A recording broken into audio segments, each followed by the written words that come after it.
So if we can make a start. We have Sederunt and Apologies. Good morning. We have 15 members present today. We are quorate. I have apologies from Councillor Thompson, Councillor Witts, Councillor Blake, Councillor Ian Crothers, Canon Robin Paisley and Elaine Dennis. Not present are Councillor Karen Crothers, Councillor Stitt, Councillor McGregor and Councillor Mail. They may be along later unless there are any other apologies from them. John? Apologies for Councillor Stitt. Can I just remind people, or members, that the meeting will be recorded and subsequently made available to the public for listening purposes. Do we have any declarations of interest? No? Okay. So we can move on to item 3, the minutes of the meeting of 19th of May 2015. Yep, okay, with that. Okay, we move on to item 4. Grow Your Own Teachers Scheme 2015. Colin, you want to speak up? Morning, members. The report's relatively self-explanatory. Members will know that we've had to use quite a lot of creative approaches in terms of recruitment to our schools. We're very pleased that, given that all teacher training needs to be through recognised institutions, and normally places across the country are an open playing field, and it's not normally the case that you can secure for our own staff, that through negotiations with the government we've been able to secure these additional 10 places.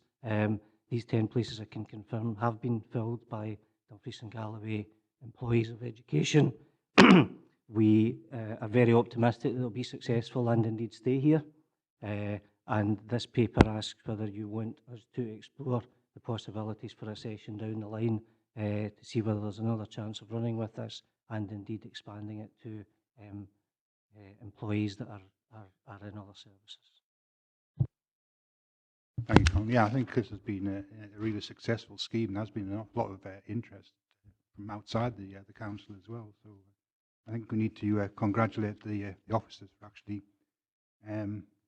devising the scheme and seeing it through to fulfilment. Colin? Thank you, Chair. It's just an explanation of the 3.2. The positions will be backfilled. I don't really understand what that means. And what, couple of questions. What happens if these people do move on into education, into teaching? What happens to their positions? Are they then advertised for re-employment?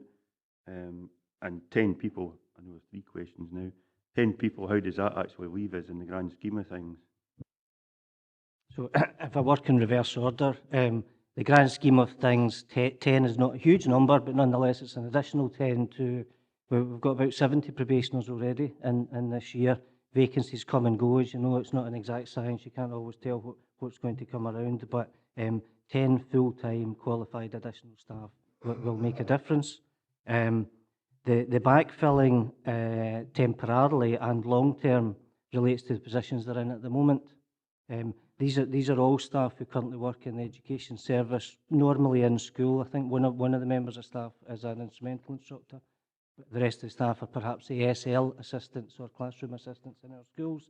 And where they're perhaps carrying out a full-time post currently or a part-time post, we would continue to pay their salary for the year, which is that incentive for them. It might be people that have got families that couldn't have afforded to go to university or college for a year. We'll pay their salaries as they attend the course, and where they leave a gap in the school, we will cover that gap through backfill. Jim? Thanks, Chair. Following on from Colin's question, what guarantee of employment do these individuals have after year 1? They don't have any more guarantee of employment than any other probationers that are working with us in Dumfries and Galloway, or any other students that might come to Dumfries and Galloway.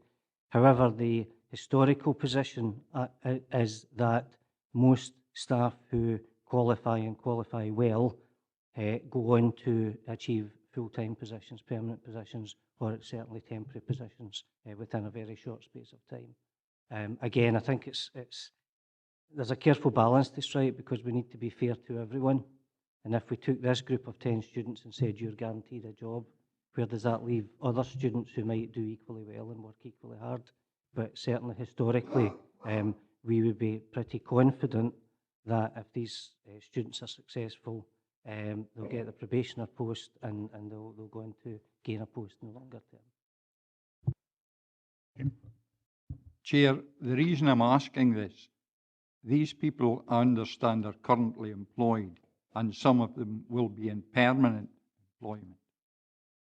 So they are actually risking a permanent post in the hope that they will successfully complete their probationary period. Okay, so so my understanding is that they're not doing that, that we are continuing to pay their salary and maintaining their permanent position. Therefore, if they were to be unsuccessful in their course, they would revert to the position that they've been in previously. Any backfill we do during the course of the year would be temporary. So that takes away that risk for them. Sorry, I didn't understand what you'd asked the first time. Yeah, I think effectively they've been seconded. Yes. Yeah. Andy? Thanks, Chair. Again, I'd just like to add the congratulations because this is actually extremely worthwhile and it's a great way forward. It's a kind of technical question, Colin, to you, Chair. It's got graduates here, but what about vocational SVQ or SVQ5 qualified members of staff? Would they apply? Would they be able to go into this scheme? It's the same criteria that applies for any postgraduate teaching scheme, as you have to have a degree before you can do the 1 year postgraduate. That's my point, Colin, because on the qualifications framework, SVQ 4 and 5 are the equivalent of basic degrees. So is it equivalency or is it a full-time degree? I'm going to ask my expert colleague, Gillian Bryson, the answer to that one. Thank you. Yes, they are equivalent in terms of SCQF, but they would have to meet the criteria of the University of West Scotland. So we are not making the decision whether these students are eligible for the university. It's the university selection procedures. So, and those selection procedures are governed by the GTC. So in terms of credit rating, yes, they are equivalent, but the actual type of degree would have to be GTC ready. Okay, thank you. That's actually kind of a significant number of staff in the council who are extremely competent. But we are where we are with that. So, yeah. I think to highlight again, it's not our decision. We can't put people through the postgraduate course. It's the university that does that. Yeah, obviously the second recommendation is to look at the possibility of effectively repeating this process. But obviously the implication there is how do you fund the backfilling of the posts as well as getting the agreement of the UWS and the Scottish Government, the Scottish Government in order to fund the places. So that is the second recommendation, but obviously there's a funding aspect involved with that. Anyone else to speak? Yeah, Graham. Yes. Thanks, Chair. First question, depending on the answer to the first one, I might have a second one. Is this course being run in Dumfries or is it being run in the Ayr campus? It's in the Ayr campus.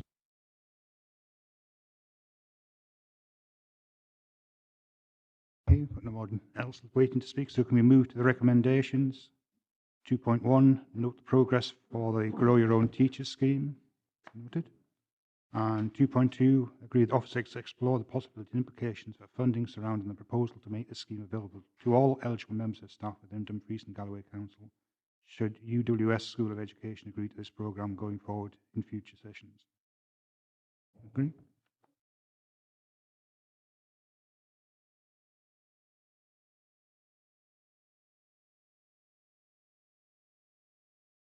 Move on. We move to item 5, property buildings, schools, asset class, prioritisation, and we have Claire and Lauren to speak to that. Is there anything you want to add to your report? Thanks, Chair. I think the main point of the report is just to detail the order as agreed using the new prioritisation mechanism. The only further bit of information I would add is on the list of backlog maintenance on the first appendix, there's values against each block. That's a total value for the whole campus rather than each individual block.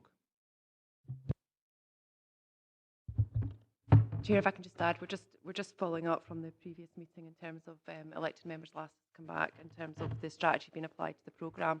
It's not our intention today to go into any individual projects because that would be an operational matter, and we're happy to take that up with elected members if required offline. Yeah, I agree. I don't want to throw this open to discuss the 191 schools on the list. So if anybody has got individual queries, then speak to Lauren and Claire outside the meeting. So other than that, Andy? Thanks. Just unless I'm missing something, there's some crossed out. Can either Lauren or Claire tell us why they're crossed out? Are they completed or what? The lines that are crossed out, for example, the first one is Douglas Hewitt High School Block 4. That's a gymnasium that isn't required by the service anymore. So anything that's crossed out is not complete, but isn't required as a facility.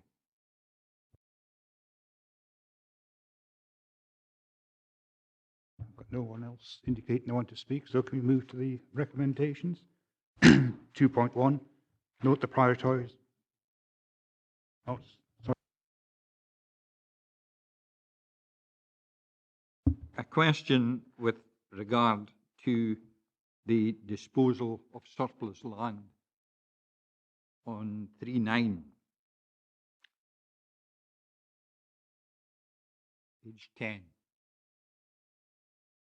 Would the land which is proposed to be sold off or transferred, would it form a viable development opportunity? I would probably defer to colleagues in planning for that, but our understanding due to the size and proximity is it's very unlikely that it would realise a development opportunity and release any capital funds in relation to that. What Lauren's saying is in terms of the levels and the profile, obviously the plan as well wouldn't lend itself to any meaningful development.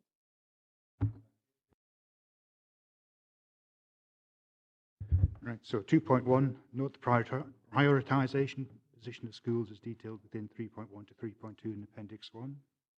Note, yeah. 2.2, note the capital funding reprofiling in line with the revised prioritisation positions as detailed at 3.4 to 3.6 within Appendix 2. Noted. 2.3, note the financial outturn positions detailed in Appendix 3. Noted. And 2.4, agree that the land at Kirkbean Primary School as detailed in Appendix 4 being declared surplus to education requirements. Agreed? Yep. Okay.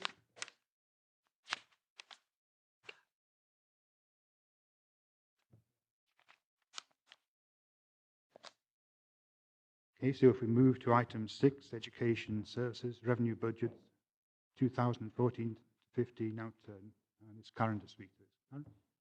Is there anything you want to add to your report?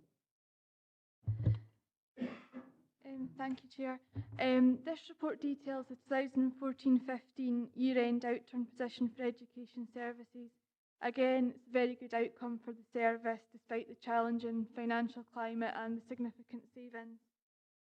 Overall, the service achieved £130,000 underspend, slightly better than previously anticipated.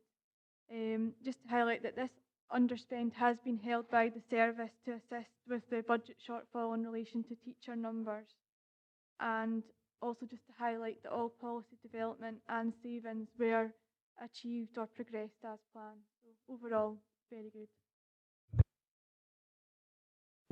Nick? Yeah, looking at recommendation 2.2, the underspend of 130k will be transferred to service reserves to support the efficiencies required to offset budget shortfall in teacher numbers. A couple of meetings ago, we agreed a package to obviate that to cover the cost of the Scottish Government's demand that we kept teachers' numbers the same. How does that fit in with the savings that we agreed then? That figure exactly was what we anticipated we'd be able to bring in from reserves to cover part of that offset.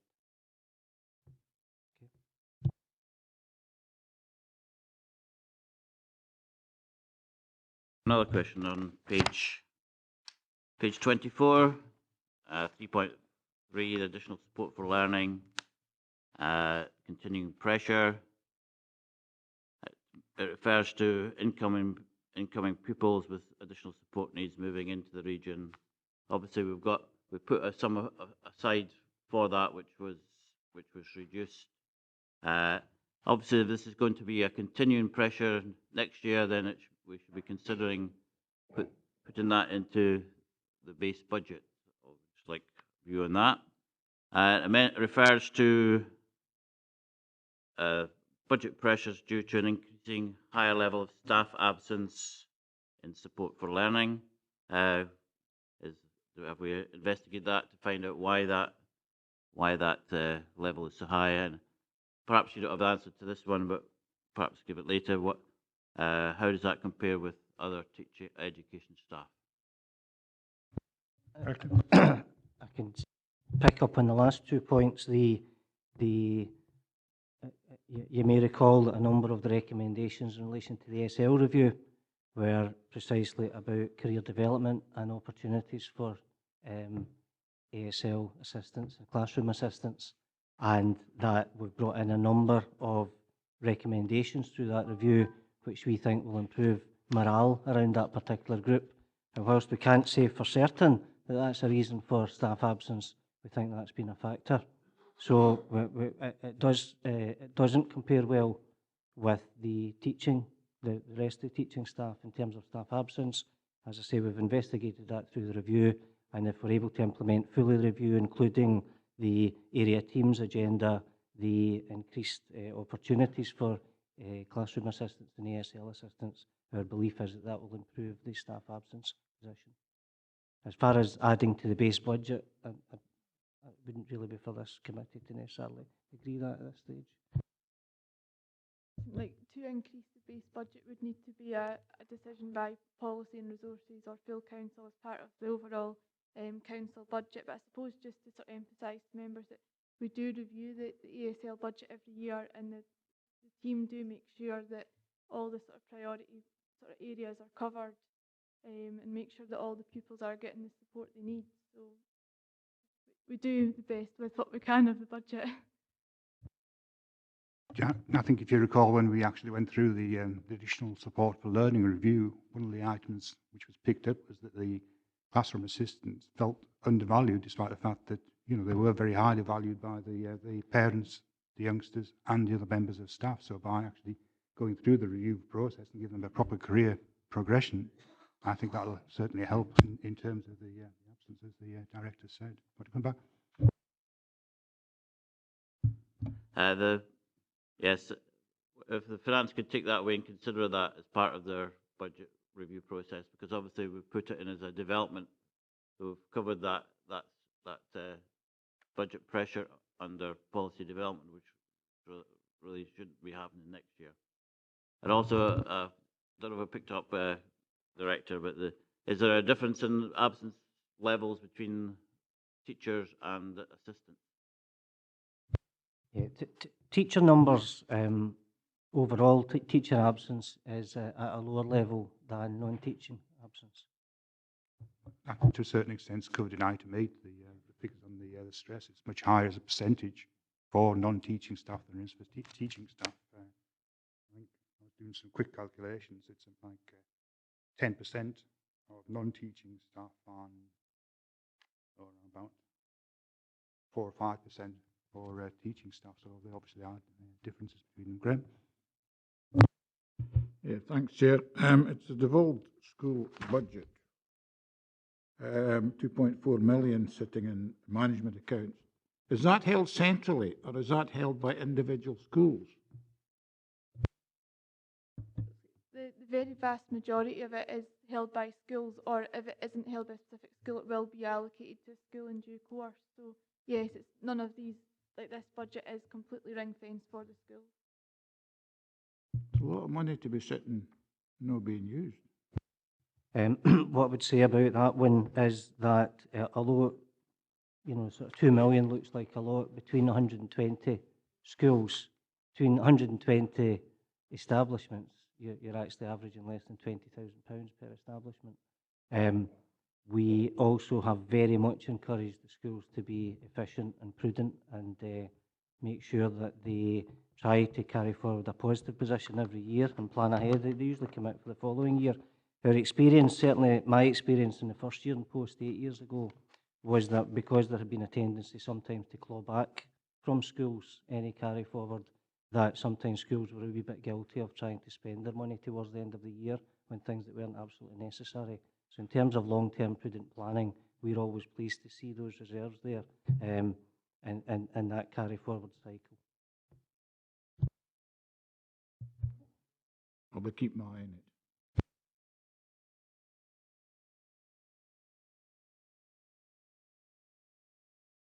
Right, I've got no more members indicate they want to speak, so can we move to the recommendations?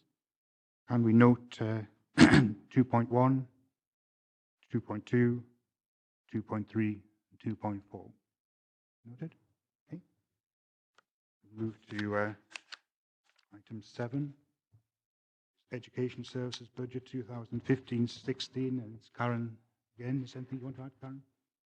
Thank you, Chair. Yep. This is a sort of very detailed document that's coming before members, detailing the 2015-16 budget, along with all the sort of key statistics and benchmarking information. As you'll see, this document follows the format of previous years, with the budget being split across the main areas of the service and, where possible, split into sort of sub-departments. I suppose maybe a few highlights I'd like to pull out from the information is that to highlight that staff costs are like 93.5 million, over 70% of the budget, with like 70 million of that being teachers. So the very vast majority of the budget is in staff. And then in addition to that, we've got the PPP contract that makes up a further 11% of the budget. And then we've got an income generation of about 2.1 million. So I said that's the sort of main expenditure items, which are obviously broken down into great detail within the document. So really it's just happy to take any questions. Obviously, there's a massive amount of information, as Karen says.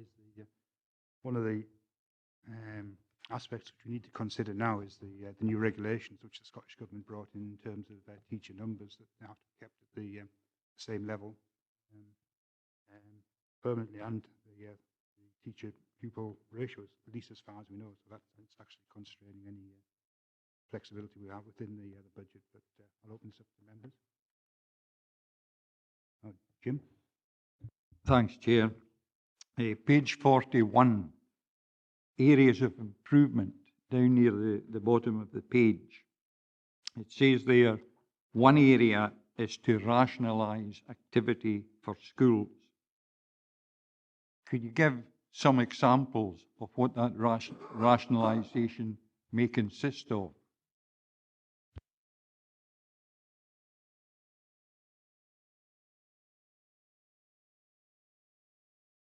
Okay, this came from Her Majesty's Inspectorate worked with us over the last 6 months to look at the service as a whole.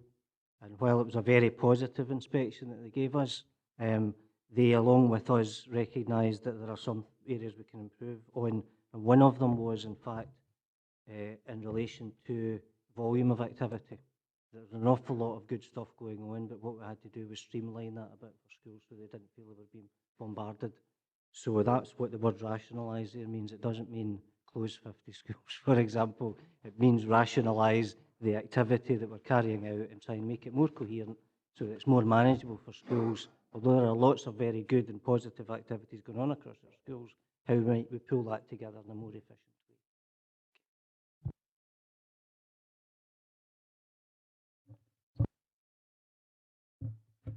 Yeah, there is a comprehensive report, so that's to be welcomed. A number of the policy development issues which were agreed at budget time affect the schools and the education budget, but could, and for example, the social work services pilot in schools. I don't know if we've had a report on that yet, but I think that's part of our budget, and I think we should be kept up to date with those policy development things which affect schools. I suppose just to highlight that there will be an update on all policy development and savings as part of the regular budget monitoring, like throughout the year. So the first report on that will be coming to you in September, which usually gives a sort of brief overview of the status of policy. Thanks, Chair. I could maybe also assure the councillor that the recruitment around those posts has already taken place. So it'll be good to report back not only on how the money is being spent, but the value that we're getting from that. Dick? I'd just like to make the point on that this affects the education service, and we've never had a report on the social work services pilot into schools. So it's quite an anomaly in the budget where we agree something and the education service has never discussed it, and since the budget process in February, we've still not had a report on it. So I think there was a case that we should have had a report before then on that process, so that we know what's going on in education in schools. Again, I'll confirm for you that the recruitment has taken place, and as soon as we have the person in place and are able to see how well that's working, I think it is either in Stranraer or Douglas Stewart High School, we'll be very happy to bring back to Education Committee the impact that has had. So we'll receive a further report in due course. Okay. Jim? Thanks, Chair. Page 87, the graphs on that page. I've got to admit, I'm a wee bit surprised by the variation. And my question is, why should there be such a wide variation in the percentage of pupils identified with additional support needs? Chair, this was covered very substantially, these questions, during the ASL review. And there was a recognition that we had a higher level as identified. Different authorities have got different measures for identification. We had a higher level than most, and the question arose then was as to whether we actually had a higher level than most, or it was just an identification question, which was one of the reasons why we thought we could rationalise some of the provision.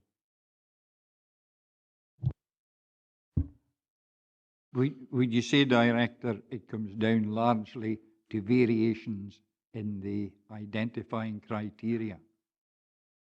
I think that's a significant factor, yes. Nick? Yeah, sorry for the independents, the Liberal Democrats hogging the question. On support for learning, there's figures of percentage of primary pupils with additional support needs. This is on page 87 of 184.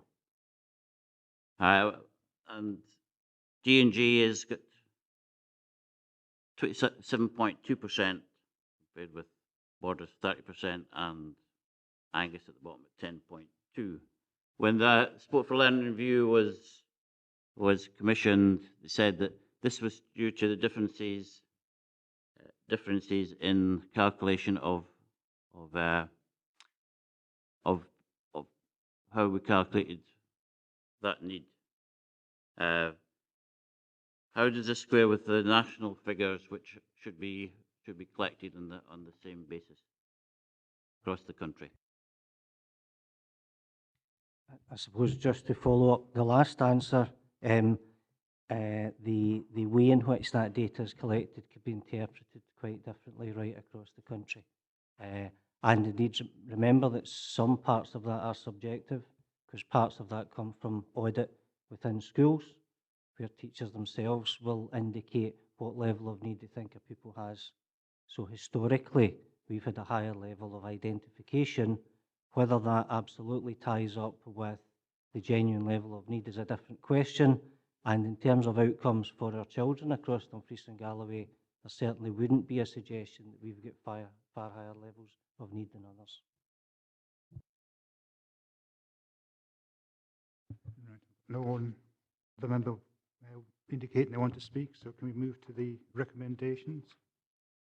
2.1, we've reviewed and agreed, or can we review, or we have reviewed, can we agree that Education Services Budget 2015-16 is detailed in Appendix 2 to this report? And 2.2, can we note 2.2? Yep. Okay, thank you. Okay, so we move on to number 8, Education Services Update, Absence Management and Stress at Work. This is on page 107. And it's Gillian and Alison to speak to this. And I think it does tie with what we were saying earlier about the absence rate.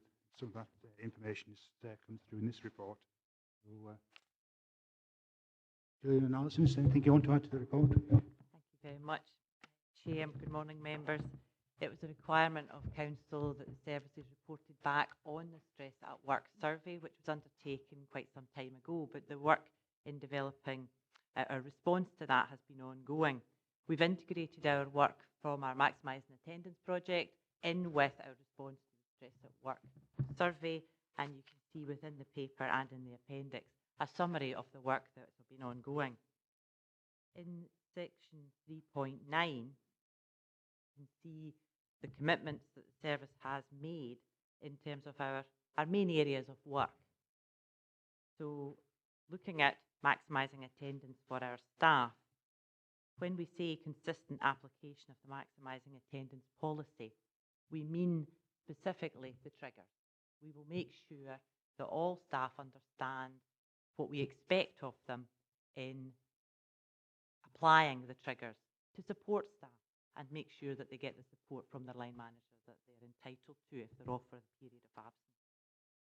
Objective 2, further develop relationships and effective practices within human resources. What we mean by that is that when things get really tricky, that we work hard with human resources to make sure that we give our line managers and our staff, again, the support that they are entitled to. Quite often our head teachers are not experienced at working with the most complex cases of absence. They maybe don't deal with that on a regular basis, and they need the support from human resources to do that. Objective 3 is absence statistics, making sure that the schools have the information that they need on a monthly basis in order to make sure absence is challenged. And objective 4, improving access to training and support, to make sure that the maximising attendance policy is understood by all, and we're going to be doing that electronically through Flow. So it's quite a short report, but there's an awful lot of work since 2012 has been summarised within this. Thank you. Happy to take any questions. I do think, we need to emphasise the importance of annual appraisals in this as well. We can actually identify training needs for individuals by going through this. We can do that at the annual appraisals and throughout the year generally. Members? Colin? Thank you, Chair. Sorry, we're 5 minutes over the time allocated. That's a private joke, sorry. We've got in the table in 3.6, does that relate to all absences or absences due to stress? The reason I asked that is that last week at DG First, the latest figures for days for non-teachers was up nearer 16, where it's in here at 10.03. So is that all absences? These are the figures that we were given in our end-of-year report from HR for all absences. But it's certainly, these figures are put on to Covalent by Human Resources, and I know there are different ways of expressing that. So I haven't seen the DG First papers, but I'll certainly look at if they appear different. It may well be that the latest ones were for the latest figures in 15-16, but it is a sharp increase. It's up near 15 points, something nearly 16 non-teaching absences. Sorry, Chair, that might be for the whole council in terms of non-teachers, whereas this is our service in terms of non-teachers. So it may be a different set of statistics entirely. Might be. Can we clarify that and just send out an email to all members? Okay. Jim McClellan? Yeah, thanks, Chair. Sorry if this is a bit of a daft boy question. This is my first one back in education for a while. It's regarding the table that's on page 111, and I hear what was said regarding 3.9 and also during the previous item about the support and learners review. When will we actually see what actions are going to be proposed in that support and learners review? Because when you look at the summary actions for the secondary teachers, there's quite an extensive list of the actions that's been taken there, but when you look at the secondary classroom support, the primary classroom support, and also nursery nurses and the centrally employed support and learners, just says support and learners review. When we're likely to get what the actions are going to be out of that? I think it would be fair to say that the areas that all of our staff felt needed, well, the areas in the survey that came out as needing action were predominantly around control. And we do have some issues with the kinds of questions that were asked. I'm not dismissing the fact that the staff perhaps felt stressed in some areas, but the questions were things like, I can take a break when I want to. Now, clearly in the school working day, that's difficult. So you can see from a lot of the responses here, nursery nurses and primary classroom support, it's about control. Now, all of the rest of the questions, people were happy with. But we do feel that there's something about the school day which doesn't allow them to take holidays when they want to, doesn't allow them to take breaks when they want to. So acknowledging that, and specifically about supporting learners, we felt that a lot of the demands and manager support that supporting learner staff relayed as concerning would be improved by clearer line management responsibilities brought about by the supporting learners. Time will tell, and our absence will report back to members, but that's our understanding. I think if I could add to that, Chair, I think maybe, Jim, what you're asking is why the detail isn't in here. The detail, but there was a lot of detail in the actual review itself, and that can be referred to.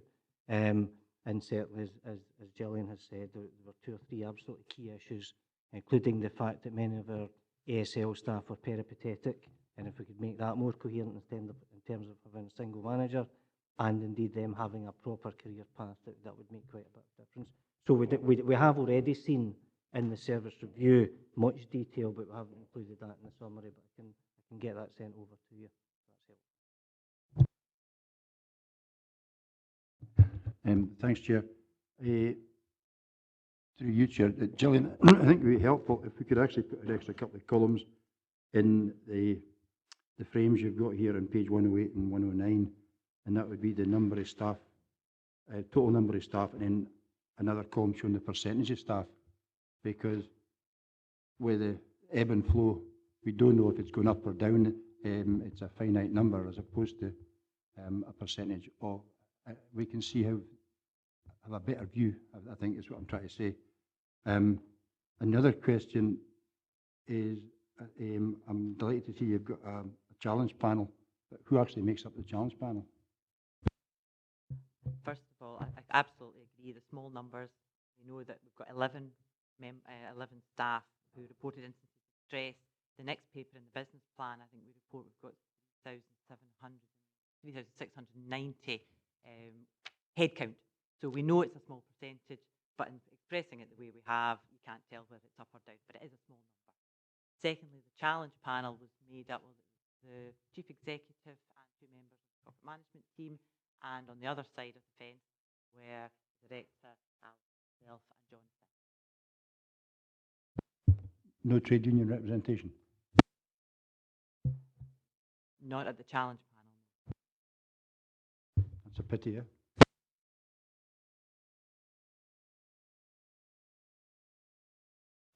Right. Got no one else indicating they want to speak, so can we move on to the recommendations? Members are asked to note 2.1, 2.2, and 2.3. To note? Yeah. Okay. So we move on to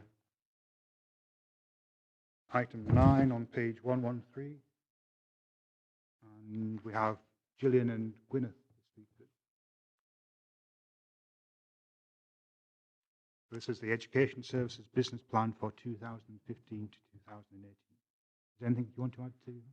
Really just to commend the paper to members for their feedback and advice. Members have had opportunity to discuss the KPIs as a previous member seminar, and incorporated within the business plan is our outcome from our validated self-evaluation. The Chief Executive, I understand, has received the final report from Education Scotland, but it will be published in the autumn. So we have our report embedded within the business plan, and we look forward to Education Scotland validation of that in due course. Happy to take any questions. Once again, it's a very detailed and very useful report. I think pulling all the bits of data together, and certainly the validated self-evaluation process seems to have been very useful in terms of drawing this up. We'll be interested to see the outcome in the autumn. We'll open it up to members. Jim McClem. Yes, thanks again, Chair. It's just really an observation, not so much a question. The details that are on page 171, 172 and 173 regarding cost per pupil of whatever, either preschool, primary school and secondary school, it gives values for 2010-11 to 2012-13. Why did we not have 13-14 in there? Because it's actually in the ABB. If I may, absolutely, members, and apologies for this. The two processes, as I know the Director and Karen and I discussed this morning, the two processes do reflect different timescales. One is produced for the academic year, one's produced for the financial year. Next year, we'll make sure these two documents are integrated. We do have the information, it's just not been updated. Well spotted.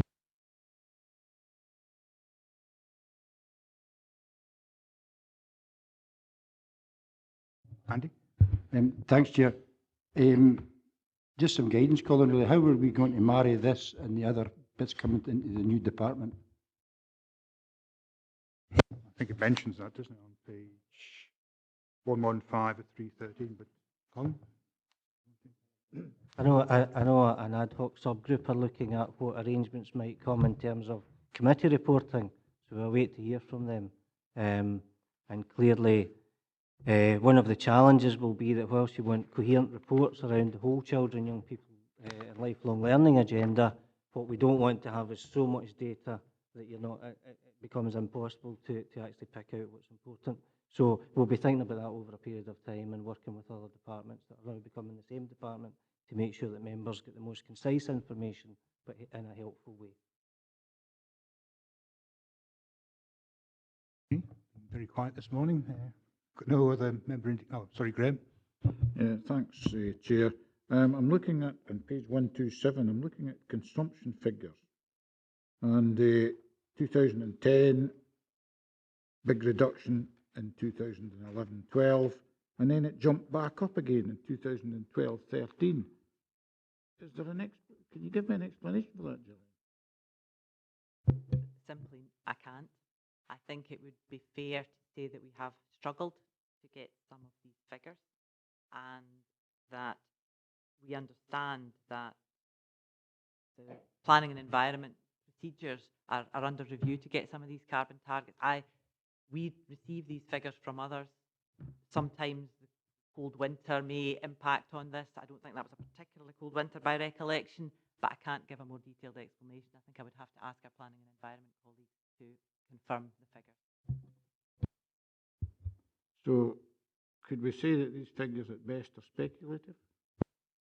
They are, I understand, the figures that we have received.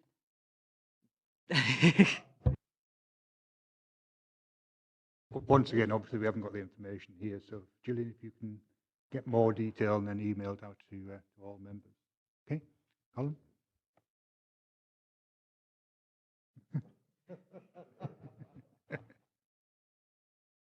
Okay, what else indicating?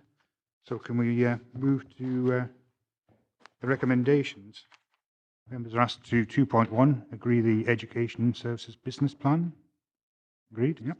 And 2.2, note the arrangements for performance monitoring and reporting set out in paragraphs 3.4 to 3.8. Yep, noted. And I've no further items of business, so thanks for your attendance. Have a good summer holidays.